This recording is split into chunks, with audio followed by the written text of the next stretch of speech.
હવે એ માથું તમારે એવું થઈ જાય ને તમને બધું સમજાઈ જાય.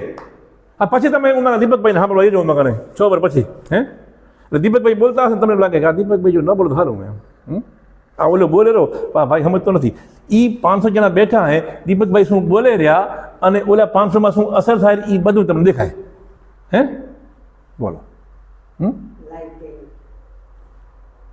અને તમને એ ખબર પડે કે ઓલો આમ મજૂરી કરેલો ને આમાં સમજતાના કાંક નથી ને આમાં બીજું તો કાંક ઊંધું સમજી રહ્યા.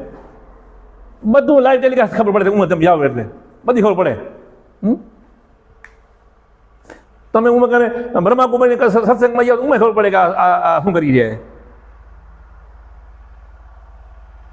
કોઈ પણ ધર્મ સંપ્રદાય યુટ્યુબના વિડીયો ખોલી તમે એક્સ લાઈવ વિડીયો જુઓ, કોઈ સંત બોલતો તમે એમ કહેતો કે આ બંધ થાય તો સારું શું એક્ઝેટની એનર્જી મહેસૂસ થાય અને એ જે બોલેરો એની અસર બ્રહ્માંડમાં શું થવાની એ તમને ઓન ધ સ્પોટ ખબર પડે તમને.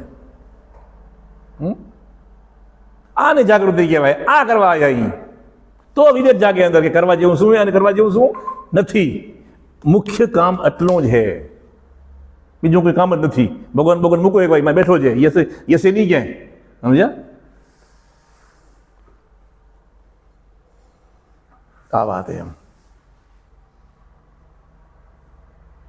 બસ જાગી જાઓ.